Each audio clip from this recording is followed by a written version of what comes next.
think it's safe to say that the Call of Duty formula is starting to wear a little thin. But Black Ops 2 is here to stop series fatigue setting in and shake things up a bit.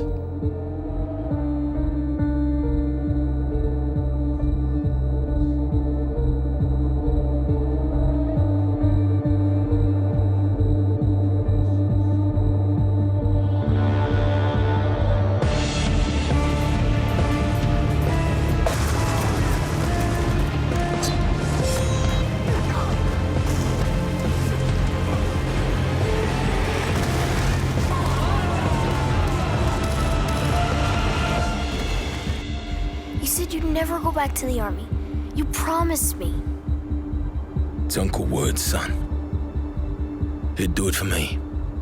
Let's start off by looking at the campaign, which is quite good. Straight away, you're thrown into a huge battle. Fight, my brother! It's arm-pumping, action-packed stuff from the get-go. But your first enemy comes in the form of hordes of machete-wielding African rebels.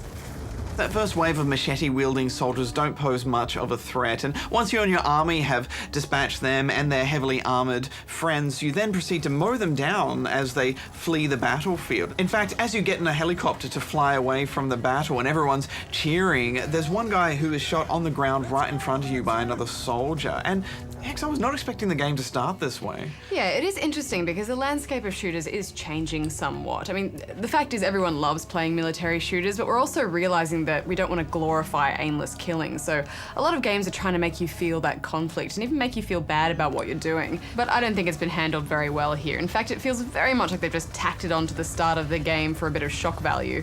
Yeah, and there's no time to digest what happened. You're whisked away so quickly into the next section. So it makes me think that maybe it wasn't on purpose. Maybe it's just a terrible level and that just was an unintentional consequence. Yeah, I think they've definitely squeezed a lot out of this engine over the years. It's all silky smooth now with lots going on screen. It's still a bit of a mixed bag visually though, isn't it? Some sections look great, like this suction cup level, but then other effects are a bit weak, like these terrible boat explosions. We're coming alongside! But graphics are nothing without gameplay, and you can tell they've really worked hard to try and shake that linear corridor shooter label. Everything from the moment-to-moment action to the story outcomes feels much less linear, and you're even free to customize your loadouts for each mission. You know, I actually enjoyed this campaign a lot more than the previous two CODs because of this. Yeah, me too, and I liked how some mission outcomes aren't set in stone, so you can actually fail some objectives, and those consequences will play out in the story.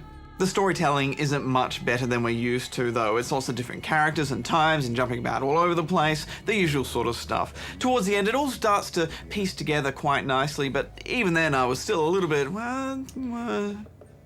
where's it? Oh. It's not around here, boys. And I think what I liked most was that a few points in the campaign you get to make some significant choices.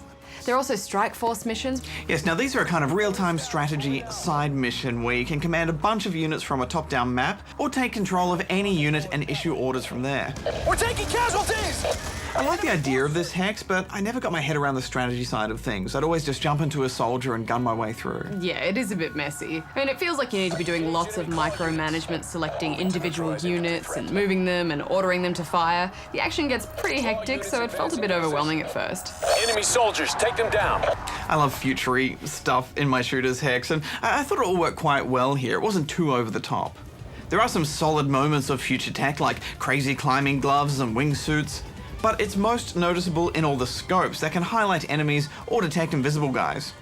Yes, but more than a few of you don't give a crap about the campaign because COD is all about the multiplayer. Okay.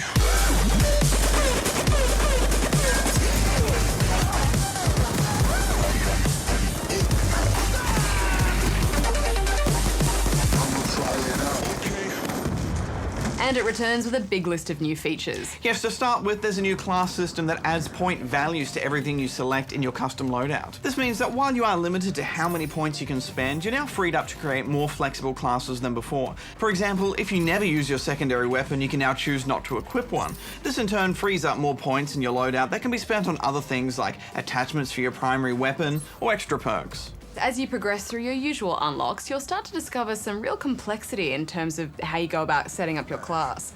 You are clear to engage. It's almost starting to feel like some sort of FPS RPG, but I think it's definitely a step in the right direction. There's also wildcard slots that affect things like number of perks allowed for each tier or carrying a second primary weapon or piece of lethal equipment. And online, it's that familiar gunplay that we know from Blops. All the controls feel as tight as ever, and there's just something about the way Treyarch handle their movement and weight of things that I actually like a bit more than Infinity Ward's Call of Duties. The moment you hop into these maps, it just feels like Call of Duty. You know where to go, you get a good sense of where the flanking opportunities are, and there's none of those horrible bottlenecks that can really halt a map. I love that French super yacht and the Hollywood Hills mansion, instead of that usual shantytown stuff that we're so used to. Yes, I think I still saw a few slums here and there, Hex, but they all do play well. And there's even a few turrets here and there for you to get behind, although a man's life expectancy behind a turret is not very long. There's plenty of creative new kill streaks to unlock out in the battlefield too. However, in another interesting change, these no longer rely solely on kills. Instead, these score streaks tally together points earned from everything, including spots, assists, and even reaching objectives. The score will still drop to 0 should you be killed, so you can still play focusing purely on kills, but I don't know, I found this promoted better teamwork and just general sporting community. Yeah, I think it's more fair, and also it means a sniper can't dominate the map. Another new addition is League Play. This is an ambitious-looking competitive mode that plans to pit players of similar rank and skill against one another, with the goal of climbing a worldwide ranking ladder. Yeah, I'm interested to see how this plays out, Badge. I mean, it's kind of like a giant best of the best ladder that adjusts with your skill level. The devs have definitely designed all of this with esports in mind. In fact, they've even added a replay mode for the theatre specifically called Codcast that allows whole teams to watch and record replays together with full overhead maps and picture-in-picture.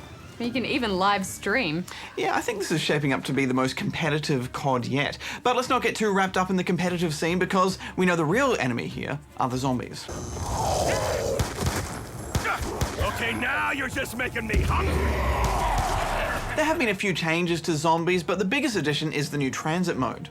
It's mostly just maps from the old survival mode, but the twist is there's a door you can unlock, and outside that, a bus driven by a crazy robot straight out of the original Total Recall. Then it's all aboard and it's a short bus ride off to the next level. And once we got to the next stop, I figured we were just holding off some more zombies there until we wanted to move on. But the next thing we know, the bus toots its horn and drives off without us. Running off after it into the fog was a bad idea. Those face-grabbing zombies are stressful. There's also an 8-player grief mode, which has 2 teams of 4 trying to out-survive each other from an onslaught of zombies. We will work together against the zombies, yeah? Co-op time! So much fun! Wunderbar! The PC version looks fine, but I am very disappointed that there's no server browser though. There are dedicated servers and it matchmakes and connects to them automatically, and you can join with friends, but I just always want that server browser. It just makes everything so much easier. Well, you can't deny that this is an excellent package. They're not doing anything groundbreaking, but they have improved almost every aspect of this game. I'm giving it 8.5 out of 10 rubber chickens. Yeah, I like that they are at least trying to shake up the formula a bit. It has its issues, but I'm giving it 8.5 as well, Hex. Now, Tiny Power.